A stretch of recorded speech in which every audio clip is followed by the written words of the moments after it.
Dar nu acum.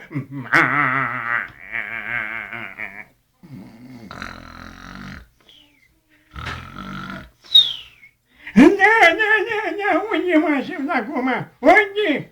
O meu frunte?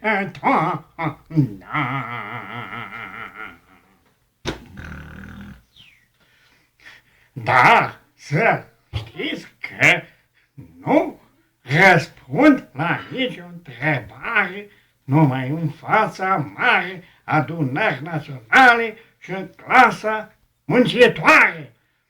Dar să știți că este un trădător care m-a vândut și acela este Ion Iliescu.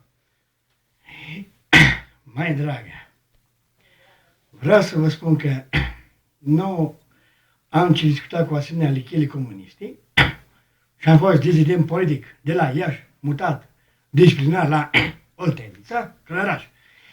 Mai dragă, îl îmbi pe colegul meu, vicepreședintele Năstase, să ia locul meu că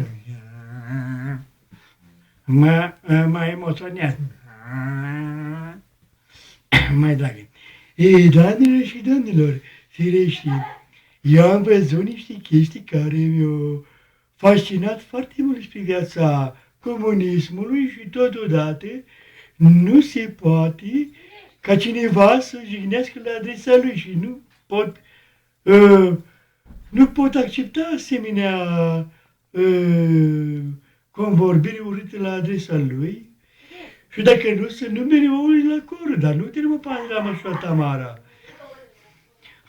Dragă căuzarule, să moră Felix Motanu de ciudă dacă nu, noi pune un click și am terminat. Boc. Da. Criza economică de mai Paște, ne-am asigurat că pe 2012 nu va fi nicio tăiere de salar, nici la pensii, dar va fi cu 50% tăieri de pensii și salar totodată. Și niciodată n-am cum să mai fac alte recalculări de pensii, că de un an de actualitate. Vanghele.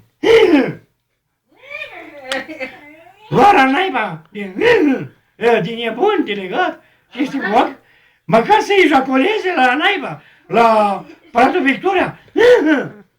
De cum? Nu să citească nici almanahe? Da, cum să nu? Dar vreau să spun că primarul, colegul nostru din Suceava, e un mare gospodar, dar e ca un feneist.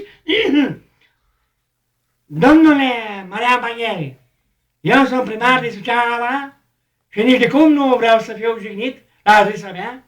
Totodată vreau să spun că felicitări că mi-ai făcut gospodar, dar nici de cum feneist.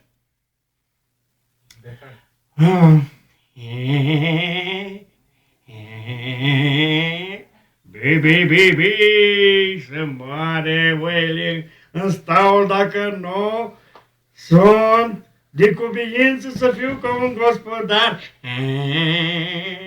L-am transferat pe un dinamovist de-a meu, pe Paul.